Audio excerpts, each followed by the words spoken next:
Let's get right into Bills free agency. It starts in just a few days. Yeah. Brandon Beane has said they're going to be judicious, but does that mean they aren't going to make any sort of impact in free agency? Oh, no, I think they will, and I think there's going to be players out there. Now, the specific guys, everybody sees, offensive linemen that they love. Are they going to make a big play for a tackle? Are they going to go? I think they're going to be in on several players, but I do think you need to be smart. I think it's a matter of setting yourself up in stages. I do not see them going big money on players. That's not the way they operate, and you would really have to overpay guys, I believe, that have multiple options to play, right? If you're a guy that the league is looking at you, I don't know if Buffalo is your choice unless you overpay, and I don't think they're going to overpay. Goes back to what you were saying about the Sabres, right? Why would you not want to come to Buffalo? Well, the Sabres have an advantage, and I think this is the case, in proximity to where they are in the country for hockey, right, that I think works pretty well. I don't know if that necessarily works for football. But then again, what the Bills have going for them is if players talk to guys, veterans who have signed here, who I believe minds have been changed since they've been in Buffalo. Micah Hyde would be an example, even though he signed for the money.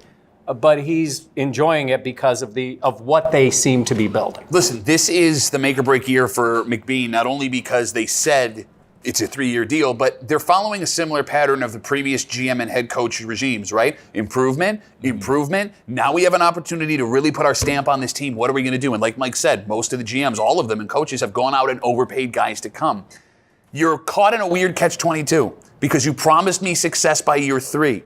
Right? Yet, if you go out and overpay for that success, you're dooming this franchise for the next 3 to 5 years all over again. So what are you supposed to do? You know the expectations. You're here now. You think that you have enough pieces on this roster to be competitive in the AFC. And when I say competitive, make the playoffs.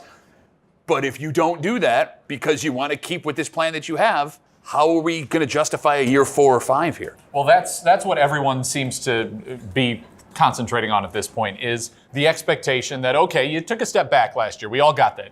Looks like they may have gotten their quarterback. This has to be the year that they make the playoffs, right? Fans were willing to accept a step backwards last year, but not this time around, right? Unless they really see improvement. And what if they're 9-7, don't make the playoffs? Yeah, I think then that is definitely the step. If you're 9-7 and everybody believes, internally and externally, that you can make that next step, then it's great. If 9-7 seems to be max, which we saw a couple of years ago, then no, it's not progress. What do you want to see them do as a fan? What do you want to see the Bills do? I want to see them.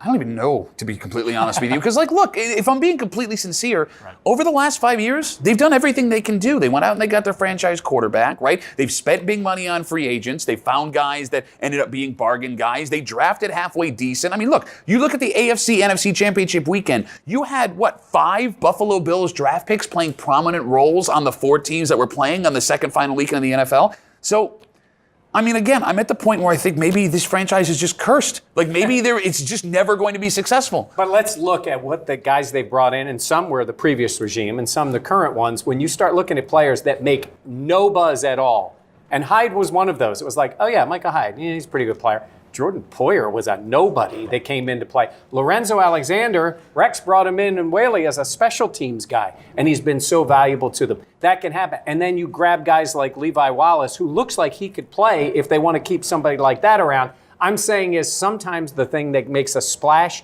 in football does not pan out, and it's the under-the-radar guys that are better. But you need the splashes to make the next step, because all of those guys you named are fine football players. Those are guys I want on my team. Those are guys that contribute.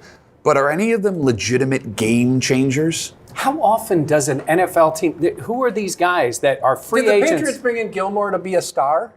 They paid him like it. They paid him like a star, which is a rarity for them. And I have to say, he's performed yes, like he has performed. But I just thought he was more of that ancillary addition who blossomed. So I kind of agree that some of the guys who fly under the radar are the guys that you end up building, I can't say building around, but are a big part of what you do build. Okay, you talk about the Patriots. Trey Flowers, now they haven't done anything yet. They certainly could still sign him.